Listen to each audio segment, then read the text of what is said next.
Hello, I am the Irish guy, and Manchester United are an absolute disgrace. For the proud, esoteric, universally grand standards that this club have set in the past, to now be stooping to the level of getting bullied off the park by FC Copenhagen, some teams that exist in the mountainous hills of Denmark. I'm sure the goalkeeper was probably born in a puddle. I wouldn't be surprised if the assistant manager's wife is actually a bear. I've never been to Copenhagen, but I can only imagine the townspeople resemble the cast of the Hills of Ice. This is a small pudding team who are ranked 43rd in the UEFA coefficient rankings, nearly 20 places below West Ham. They languish several places below the Clown Circus, which are bottom of the French league. Honestly, bottom of a farmers league. That's more embarrassing than they call French kissing a sheep. Copenhagen are a team which regularly get milked in European football like a pregnant cow. Copenhagen only netted one single goal in the Champions League Group G last season. 2 seasons ago, they lost the Europa League playoff against a Croatian village. This is not a strong powerhouse club. It's a club who over the last 20 years have largely been managed by Stale Solbakken. He is seen as an almost demigod in the Danish Superliga. Yeah, I mean, he survived about 10 minutes at Wolves. The crowd at Molyneux very quickly sussed him out as some ball chicken nuggets. This is not a club to be feared, and yet Erik ten Hag has guided Manchester United to their 4th Champions League defeat in 5 matches. Is this a joke? Man United conceded 11 goals in this tournament already by early November. Do you know how ridiculous it is to have already scored 9 goals in 4 matches and yet still be bottom of the group? Who loses 4-3 twice in the same group stage? This is hideous. An absolute joke. It's a complete and utter collapse. A capitulation. They have the backbone of a dead lizard. I actually feel sorry for Rasmus Hojlund. This is a young Danish striker who used to play for Copenhagen and really scored a big bag of nothing in 19 league games. But while so far he has looked like a scared cartoon mouse in the Premier League,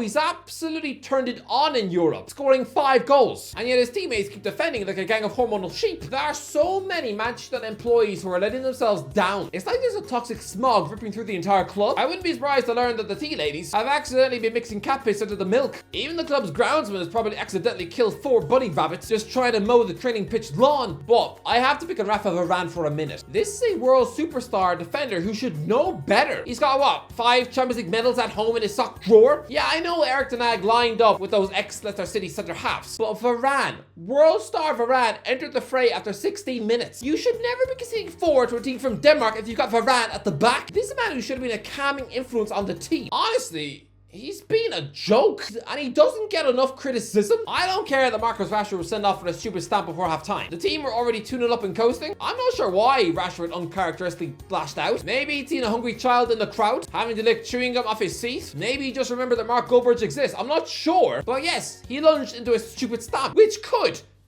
have shattered this bloke's ankle like a Twix. Oh, by the way, if you're here, hit that subscribe button. Try to get to 200k. If you can help, you'd be an absolute legend. Pretty much it, really.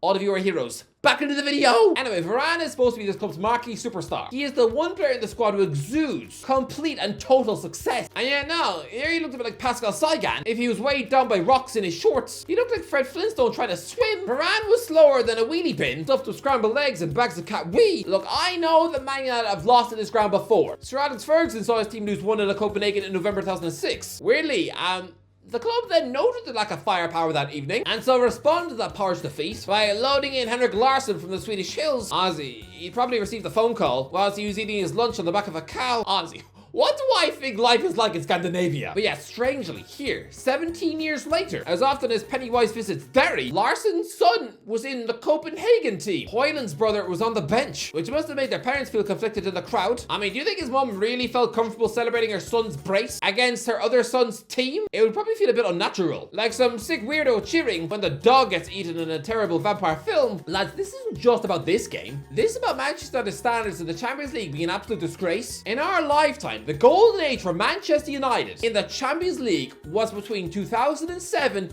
and 2011. Ever since being flattened 3-0 by AC Milan in the Champions League semi-final second leg in April 2007, Man United embarked on a run of 31 Champions League wins over the next 4 seasons. They drew 13 games, lost just 4 times. 2 of those defeats were in Champions League finals against Barcelona, the greatest club side of all time. That was Man United at their best, being absolute Champions League monsters.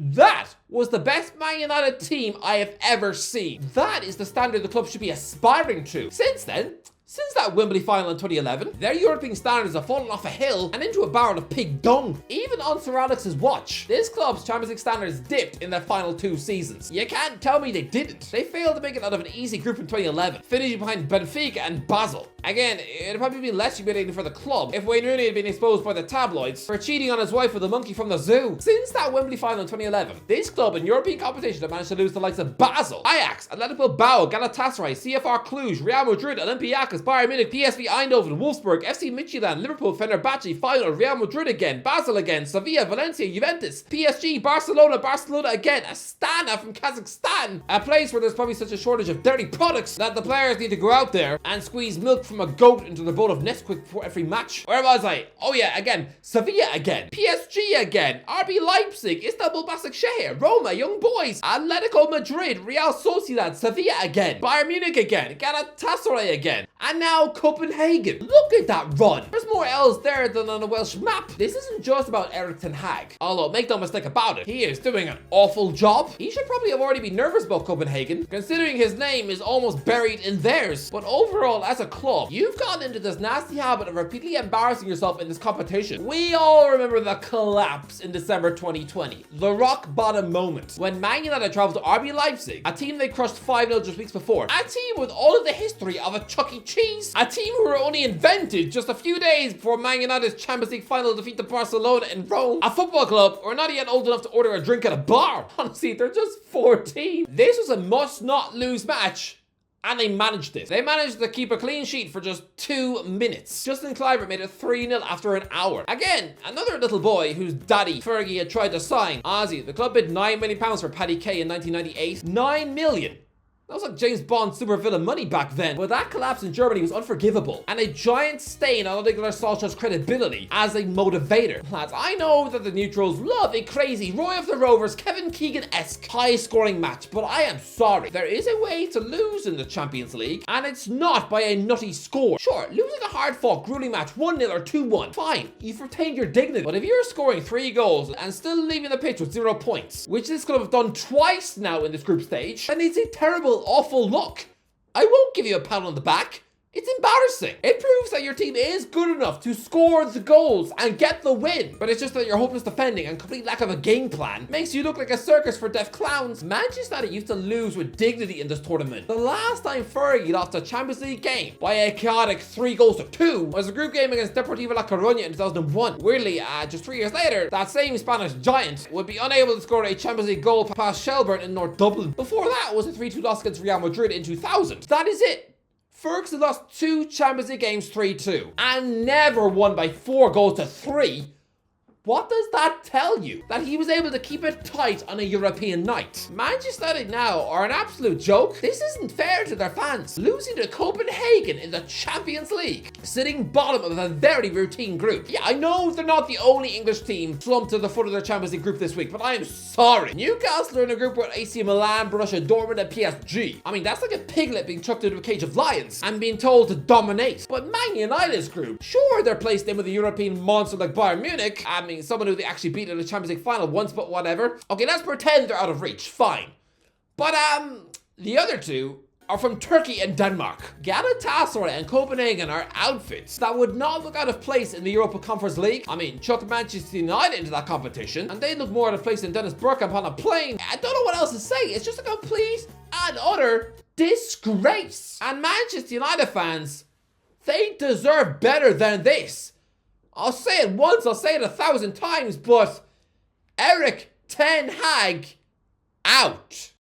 Anyway, that's the video. What do you think? Let me know in the comments. What do you think? All right, let me know. Just let me know. What are your thoughts? Let me know. If you enjoyed the video, don't forget to give a like. As always, I'll talk to you in a while.